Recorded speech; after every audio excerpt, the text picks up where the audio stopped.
Thank you to BQE, the makers of BQE Core, for their support of this episode. BQE Core is the software that makes it easy to manage your projects and people for maximum productivity and ultimate profitability. Learn more at bqe.com.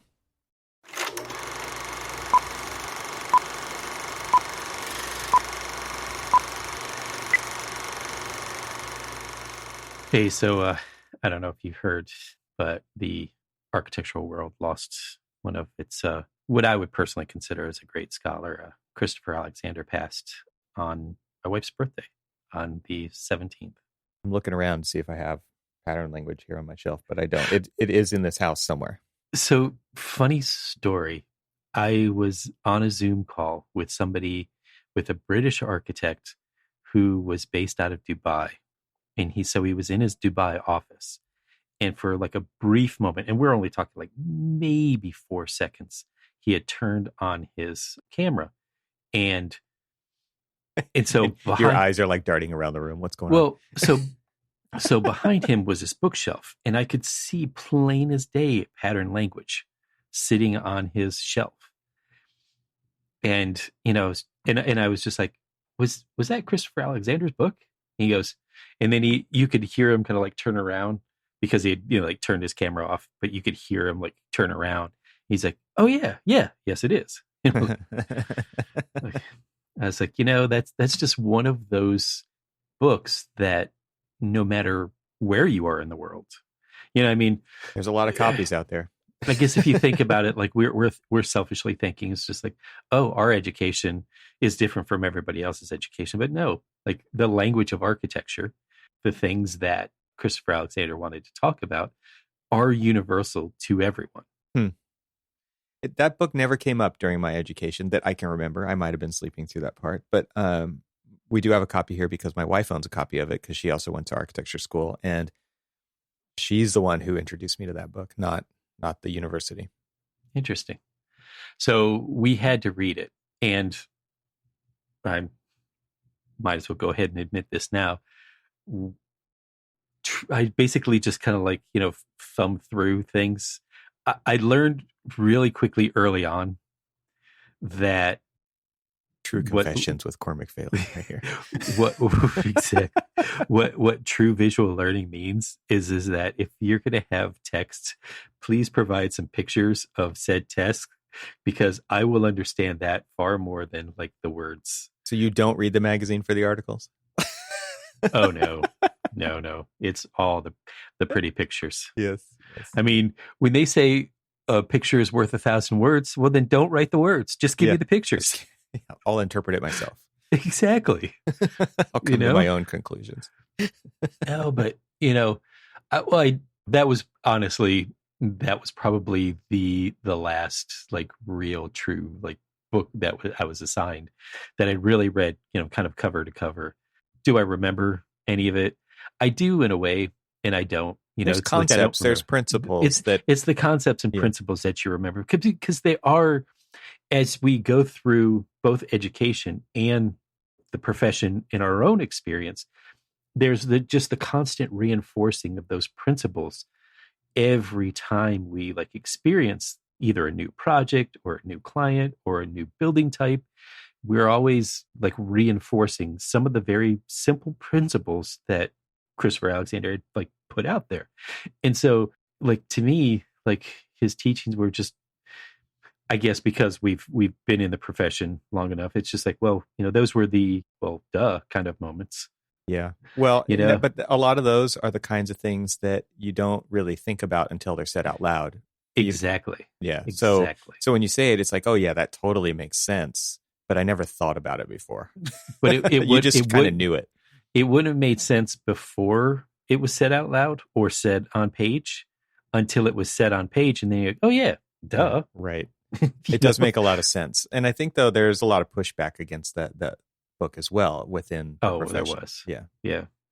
Because it was simplified. In fact, even remember the few episodes back when I was talking about, just standing at my uh, standing at my bookshelf and just staring at all of the different books and looking at the dust that was building up on them. And so I like pulled out one of the more basic books, and it was just one that was written by an architect, and I'm totally blanking on the name of it. And I know I have it floating around here, but if I start shuffling around, I'm gonna just really Knock the mess microphone up, over and knock the microphone over, and all that other stuff. But it was, even in the preface, it says that he even acknowledged that he's going to get a lot of pushback from the architectural community because he wants to say it in very just straightforward kind of.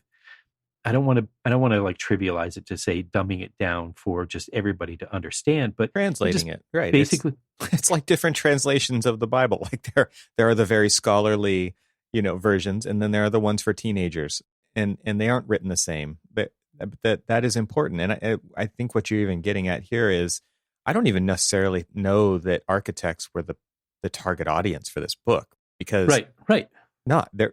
It was like explaining what makes spaces feel good, what makes them look good, what are the patterns that show up across the world in all these different communities and cultures and heritages that do show up again and again in maybe minorly or maybe majorly different ways, but there's still these patterns that exist. And why do they feel like this? Right. Exactly. Yeah. And that doesn't need to be full of architectural jargon to be understood. But like, if you really want to get out of your echo chamber, you kind of have to write and think and talk that way so that other people can grab onto these concepts and understand why they matter. Because that's one of the biggest failings of our profession, is that all of our websites and our articles and things that architects write about is for other architects. Right. So I realized where it was, and it was within arm's reach. So I just reached under my desk and pulled out the book "Experiencing Architecture" by Steen. Oh, I have that book. Steen Rasmussen. Yep. Yeah. I think that was an assigned reading that I also did not read. Funny enough, I mean, I'm looking at my book. I was like, wow, this looks brand awfully new. And I was looking at the spine. I'm like, it doesn't look like it was cracked open. Right. Like, did I just do cliff notes or something? Yeah. But, even he says that he's expecting to get a lot of heat from the architectural community because he's not necessarily writing it for the architectural community. He's writing it for just people to simply understand and experience architecture. And yes, he goes into like all of the different things that we ultimately expand upon in our own education and in our own experience, as we start to kind of like explore the things that we just saw in the textbooks, and then we, get out and start to explore. But, like, these aren't necessarily intended. And in fact, actually, some of the better books that I find on architecture aren't written for architects. They're written for people to understand architects, or they're written for people to understand architecture.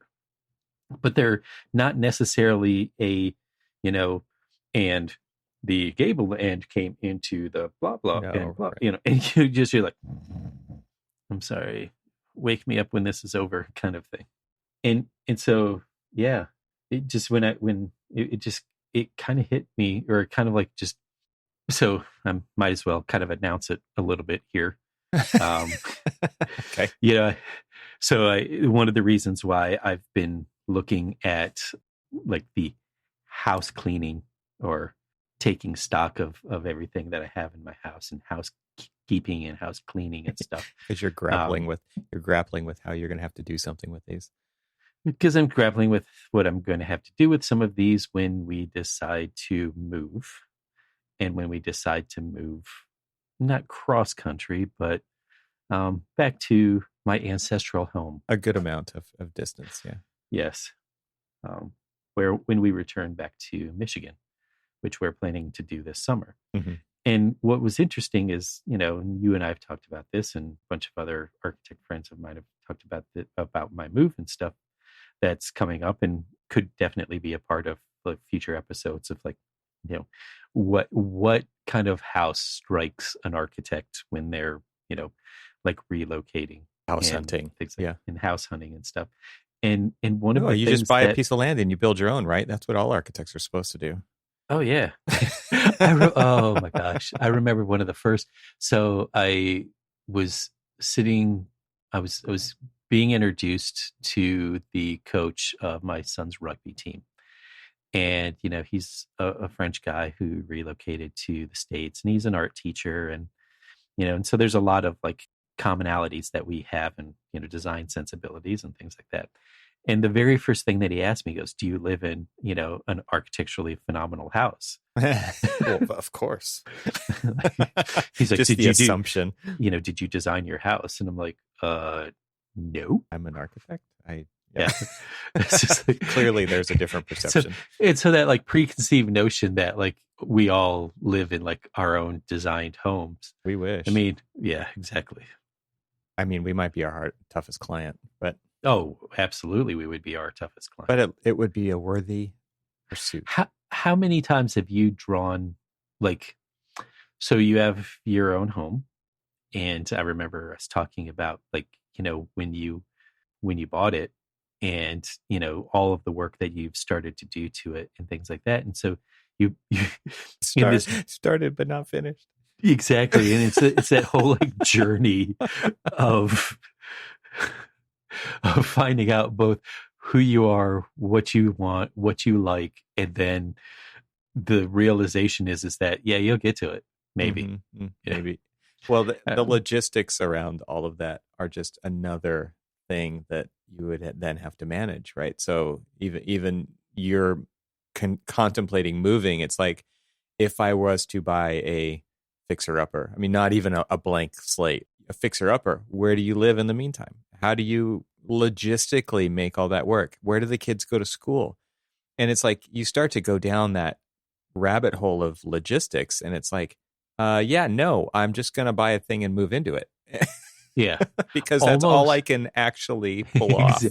Exactly. And then it's the whole, so what I'm planning on doing is transitioning to a fully remote employee and continuing to work with my current firm, ASG, who is based out of Baltimore, and I will be in the Detroit area. And, it's a kind of a win-win for both of us because we do a lot of work in the Midwest.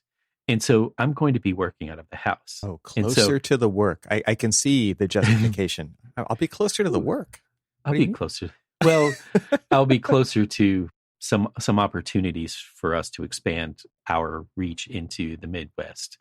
And to be quite honest with you, actually, that's a great opportunity for that. And we can talk about that in the future, because I think just this, and not to get too deep into the thought that I have floating around in my head, but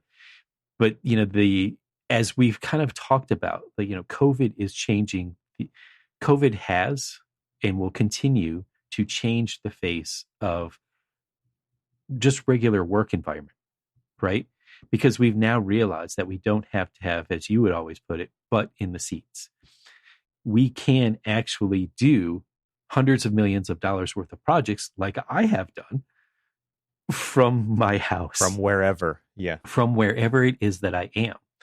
And so will there be some, like sacrifices of being able to like travel to go and, visit the places that I'm working on and stuff? Sure. But whatever. Anyway, I didn't want to get into that, but where I was going with all of that is, so I'm going to be working out of the house.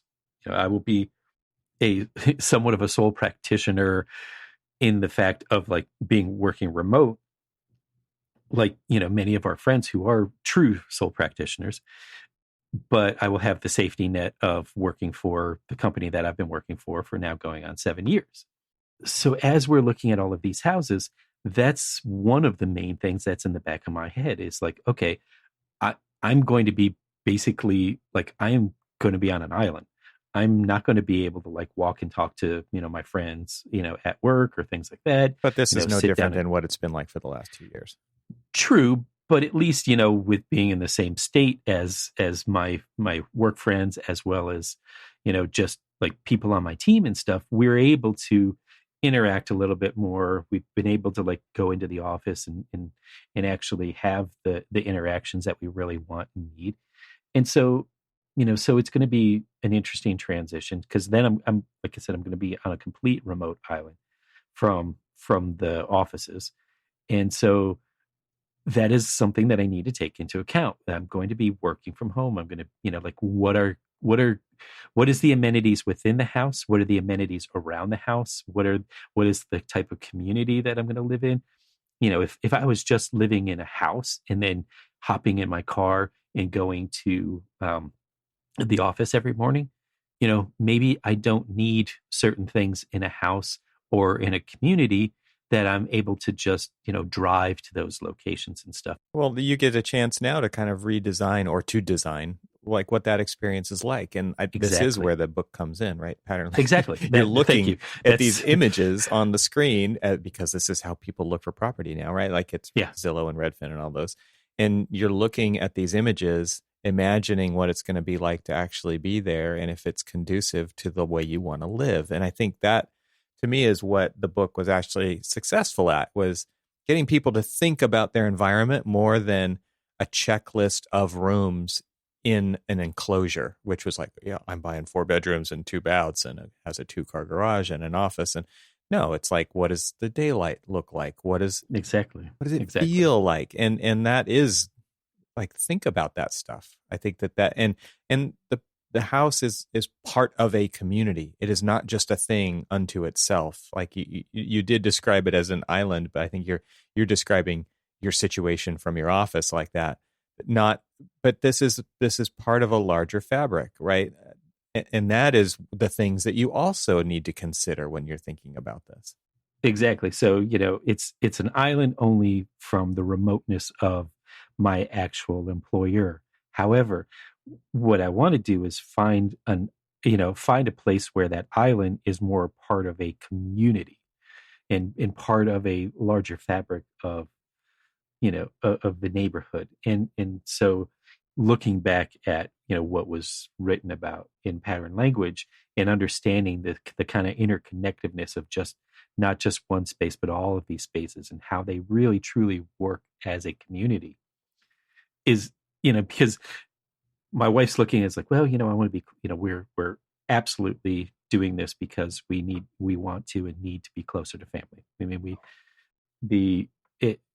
I don't know if I've ever really said this, but during the 2008 recession, when we moved to the DC area, we basically moved completely away from family that are in Michigan and family that are in Florida. And so we're basically kind of like in a remote island away from our family core.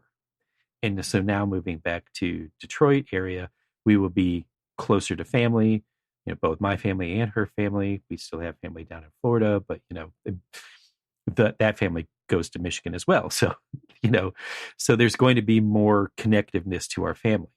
And as we've always talked about, like one of the importance of the life-work balance is, not only this connectedness to community, but to your family. And so it's totally made us reassess everything about where we live. We loved the community in Maryland and being, close to like all of this different history and opportunities for us to just experience places.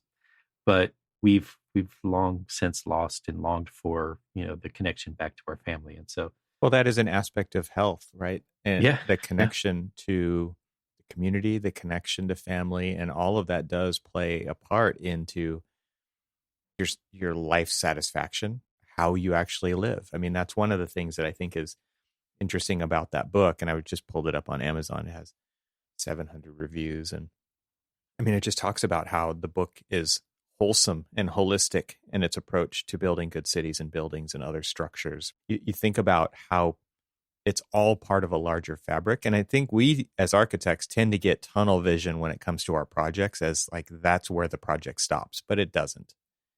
It is part of something larger. It is part of the nervous system of a campus, or it is part of the circulation system of a urban area, or like, and it fits in it is not an island unto itself. It is something part of something bigger. And then you think about the people who are going to inhabit that and how they how they go, thinking about the body, right, with all these different systems. Like, there's parts of the day where the building is breathing people in, and at the end of the day, it's breathing people back out. And it's very much this cyclical living organism instead of a mechanical thing that, even though it has been assembled part by part as a machine, it really operates more like an organism. And that organism is part of something larger. It's very kind of interesting to kind of have the opportunity to reassess that for your own life. Yeah, it's cool stuff. That book also makes me think of the movie that we just watched, the Adam Project. Yeah, and a new movie that just came out on what is it? Disney Netflix. Plus, Netflix. I don't even remember. Yeah, that's right, Netflix. Sorry, Disney, you didn't get that one, but it not a sponsor. It just makes me think though, like that there was this amazing house in that, and my wife, as soon as that house came on the screen, ooh, what's that? I want to live there. And turns out, like, there was actually an article. I'll find a link to it and put it in the show notes. But I think it was on Curbed or something. But they actually talk about that house and how it's not a real house. Like, they made that house for the movie. Then there's pictures of the set. They actually like rented a stadium and built it on the field in the stadium. They built all of the environment, including the house, including all of, furnishings, and made it look really lived in. But it starts to go back to this book, right? Which is what makes it attractive? What makes people want to be there? What makes us see ourselves living in that? Knowing that it's like, not even real. It sure feels real, right? When you see it on the screen and you see how those people are living in it. Let's take a quick break to share more about our sponsors. Systems and standard operating procedures. You already know that's how to build a profitable business and find the freedom you want. You need systems and procedures. But you struggle with choosing the systems you need most and how to implement those systems quickly so you can get back to doing what you love most. The Designing Your Business Masterclass series was created by an acclaimed architect and business consultant, Douglas Teager, FAIA, to help fellow architects and engineers run their firms more profitably while maintaining a healthy work-life balance. Douglas grew from a solo practitioner to become managing partner of his 30-plus person firm, and then later sold his firm so he can do what he does today, helping architects be more successful at Teager Consulting. On the third Wednesday of every month, Douglas dives deep into an essential topic that will strengthen the profitability of your firm and make it sustainable for growth in the years to come. Register now for the Designing Your Business Masterclass with Douglas Teager at bqe.com/masterclass and start implementing powerful systems for the profitability you need and the freedom you want. Every live masterclass session includes AIA continuing education credit, and when you visit bqe.com/masterclass, you'll have access to the full library of past sessions on demand. The Designing Your Business Masterclass is free, and it's brought to you by our friends at BQE, the makers of BQE Core, the software that makes it easy to manage your projects and people for maximum productivity and ultimate profitability. Register now for the next Designing Your Business Masterclass at bqe.com/masterclass. That's bqe.com/masterclass. And now let's get back to our conversation. What was interesting about that, and if we can somewhat liken it back to the teachings of Christopher Alexander and what he was teaching in those books, was it showed kind of like a timelessness of that particular style. It was, intended to be a mid-century modern. And although I do have a little bit of reading the article that you had sent, it was talking about it being this, mid-century modern. But you look at the exterior, and the exterior is a little bit more contemporary in the way that it's just these, two very clean, pitched roof boxes, gables, wood boxes, right. Gabled ends. It's kind of cabiny, kind of mid-century, kind of a mashup of different things that just make it feel like a really comfortable home. Oh, totally. But the interior was, what? So that's where the people live, right? Like, exactly. The inside, you look in there, it's like, oh yeah, like that's where I want to be. And and not to provide any spoilers, but there is a sense of I gotta at least say this. I mean, anybody who might have seen at least just the previews of it know that it's about time travel, and that's all I'm going to say. But so when they show this house and how people are living in this house now, it is not a central figure in the movie line or the movie plot. However, it sort of is, Right. We've talked because about that architecture as character, right? exactly. Yeah. And so I guess the in reading the article, I mean, there was this sense of picking that style because of kind of like the timeless nature of the mid-century, both with the interior furnishings and just that kind of like overall kind of like atmosphere that was created. And so it's funny is that when the movie started and you said your wife was like, oh, I definitely live in that. So I started watching it, and then my wife came in and she sat down and she was watching it, and there was this particular scene that some damage was done to the home, and she was just like, oh no, not that beautiful house. She hadn't even been watching it. She just saw that image on the screen of a beautiful house. And and we've talked about this before. It's in these big kind of extravaganza movies and stuff, it's always the architecture that suffers. It's true. Yeah. It's like my son loves Godzilla movies and or Avengers or something, and I'm always so disheartened to watch the buildings get destroyed. And you're always he just loves like, it. It's the best part for him. I think I remember when I was watching Avengers, and New York was being destroyed, and all I could think about was the generations of architects and their hard work, and just the whim of these monsters.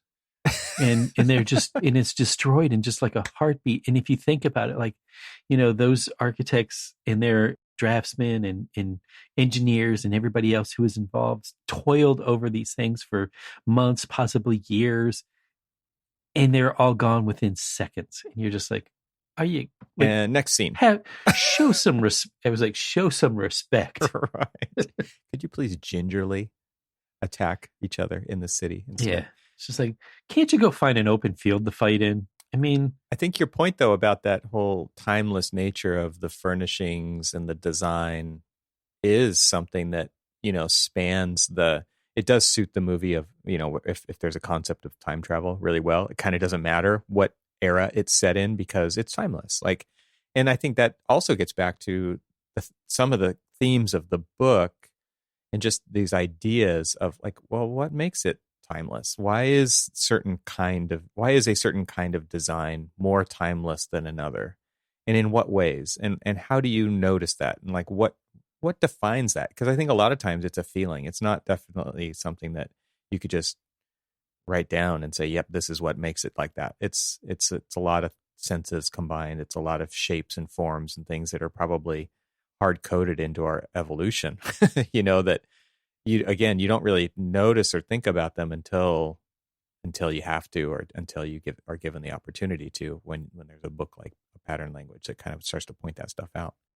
Yeah, it's cool. And they did talk about kind of why they designed it to be the way that it was, right? They talked about it being a split level. Again, we'll put a link to this article in the show notes, but they wanted it to be a certain way to facilitate the production of the film, right? They wanted it so like when they have a camera in one location, you could see through the spaces, and by having the split level kind of idea, it just suited the type of filmmaking that they wanted to do in there better. But it's also like think of all the split level homes you've seen in movies and the way that these spaces are kind of interconnected or interlocking, and it does kind of make it feel a different way than like my house. You've been to my house. It's like a bunch of boxes that are very maze-like because this house has been added onto over years, and there isn't this sense of openness. There isn't this sense of connectiveness, right? Between the living and the doing. These things are very compartmentalized in the house that I'm in. So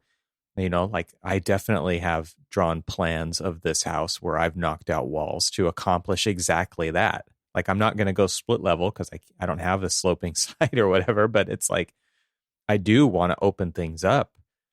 We'll think about like the intent, and especially like reading the article. So I kind of really suggest anybody who's listening to this go to the show notes and look at the article. But there was a very conscious decision to do that split level so that you can kind of see the kind of interaction between both the characters of the movie, you know, the people characters and the set characters, and kind of have that whole kind of connectiveness, because then it's also very open. So it's also trying to show the connectiveness to nature, the connectiveness to like the interior spaces between each others, and then, you know, just like that interconnectedness of the people themselves, because they are making some interesting points within the movie. And so, you know, definitely watch that if you guys have the time.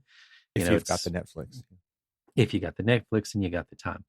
You know, because I was thinking about like your house, and when you're talking about it, is that like the interactions, like the interactions in that house can be very chance. It's just like you're walking through a space because it's an open space where maybe you're going to the front door or you're going to, you know, something else. And this is kind of like, you know, the nature of, you know, a lot of open plans and stuff, is that all of the interactions are by chance. Whereas at your house, if you want to interact with somebody who's, say, in the kitchen, you have to find them. It is by choice, not by chance. Right. You have to physically like walk through the little maze from, you know, like say the living room, and go through a couple of rooms and some small corridors to like pop you into your kitchen. You know, so you have to make that effort to be there as, you know, like part of it. It's interesting. It is different. Yeah. Yeah. Different way to live. And it does, I think, just make you start to think about that. And I don't think many people even think about that until they've lived in that situation, or they've been exposed to, you know, going over to somebody else's house that's like that, or even seeing it in a movie, where it does kind of expose people to these different ideas of other ways to live that are not, because it takes a huge investment, right, to buy a house or to live in a house even. And you do kind of get locked into the idiosyncrasies of that place, and then you go. And I think this is one of the things why it is difficult to actually become a good architect with empathy for, let's just say you do custom residential. Like there's not just one way to do custom residential, right? There's a lot of different ways to do it, and to have experienced a lot of those ways does help make you a better architect. And doesn't mean you have to have bought a bunch of houses and lived in them and sold them or moved all over the place, but just to notice this kind of thing when you do visit it, and when you do go on a tour of Lautner houses, like or Schindler houses, or, you know, I'm just thinking of some of the ones that I've been on in the LA area, or even just noticing them in a movie. So think of it. So I stumbled on, I belong to the mailing group of Falling Water because I've visited there several times. And so, you know, you just sign up and you just get the random emails every once in a great while. And so through the time when they were either doing renovations or seasonal closures and stuff like that, a way for them to kind of like, you know, still connect with people who want to go and visit Falling Water, or at least, you know, understand kind of like some of the backstory that you don't get on the tour.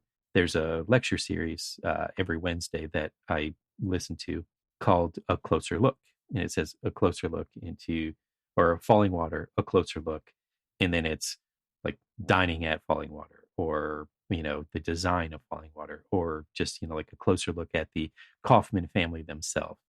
And what's really interesting about it is as you're going through, there are a few things that feel, you know, maybe a little bit dated, you know, based off of like the size we're familiar with to, you know, like say modern houses or things like that. But for the most part, when you look at houses like that, so like these mid-century houses, that there's mid-century houses, and then there's mid-century houses. And the mid-century houses, the emphasis on them, they're the ones that seem to be like more timeless. So, you know, like the house in the Adam Project, where when you're looking at the house itself and the furniture, it feels, you know, timeless. And when you look at like the architecture of Falling Water, and you see how it really does feel somewhat timeless because they're just simple moves. They're simple moves in a very elegant way, but they're just simple moves that actually kind of like really showcase just the understanding of how the Kaufmans were going to live on this site as a vacation home, as dictated by Frank Lloyd Wright.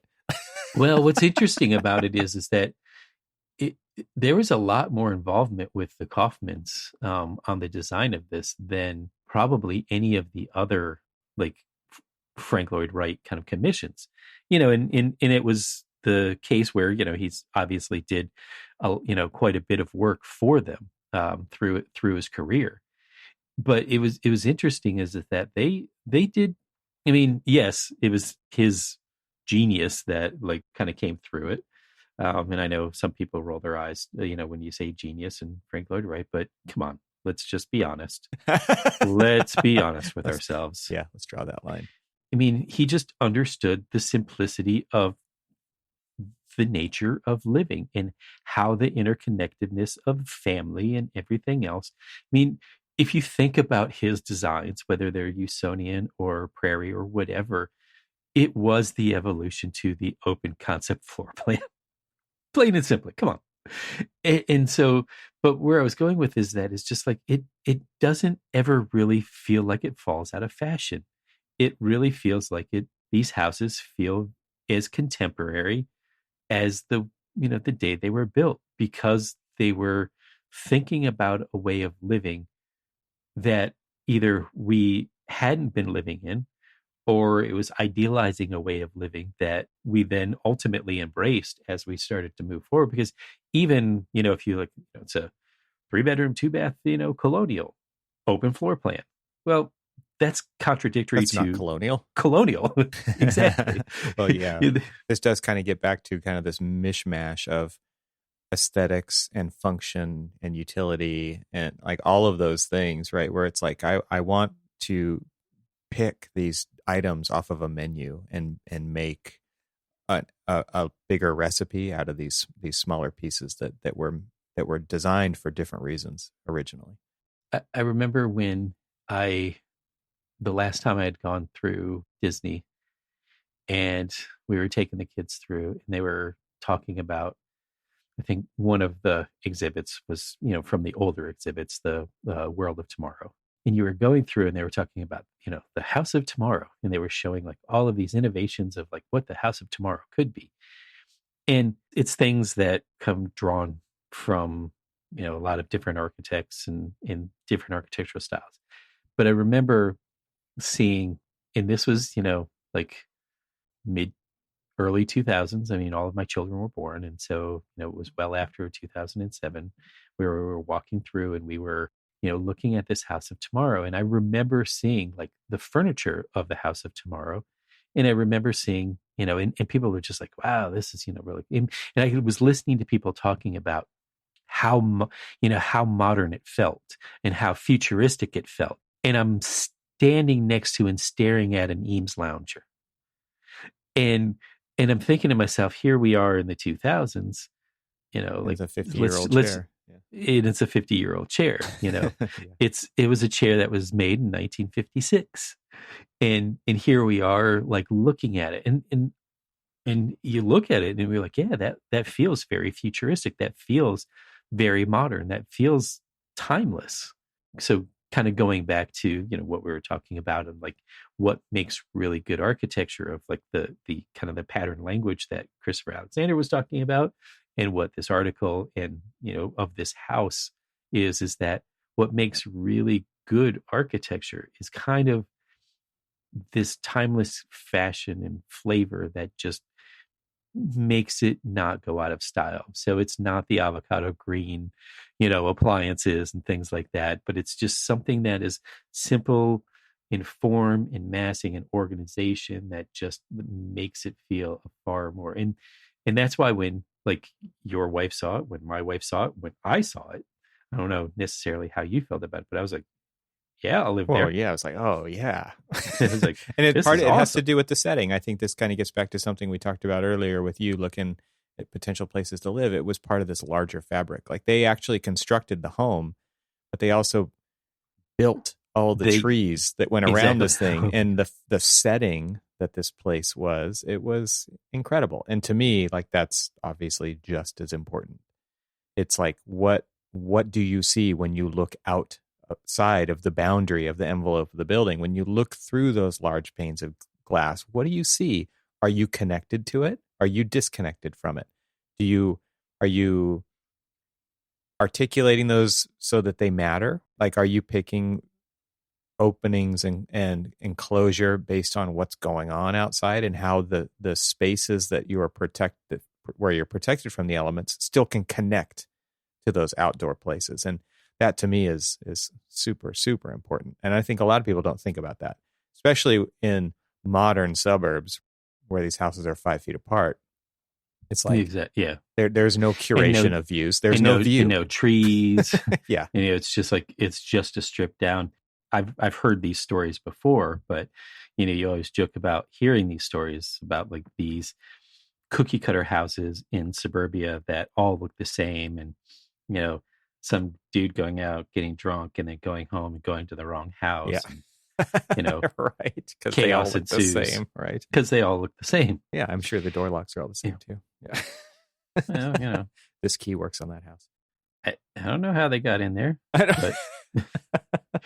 but still, it's a very safe neighborhood. We don't lock the doors. Yeah. See,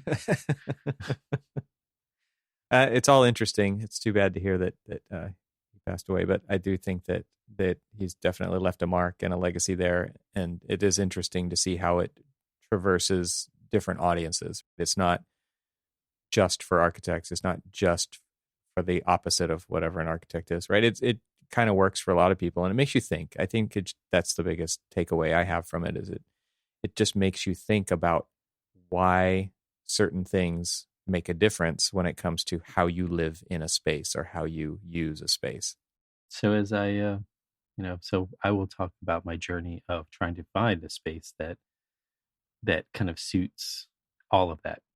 Yeah, and that's impossible to make it perfect the first time, but it is an adaptation that happens over time by the building and by the people.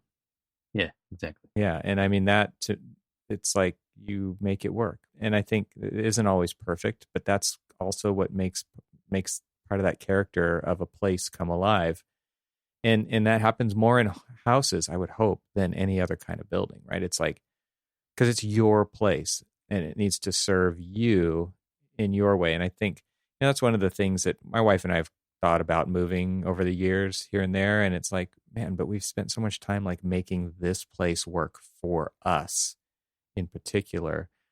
And there's no guarantees that it'll work like that for other people. We do think it's all improvements, right? but it is one of those things where you invest in that, what architecture is kind of does from the beginning, which is make it fit you and your lifestyle, your family's lifestyle, like a much better way than any off-the-shelf kind of spec house could.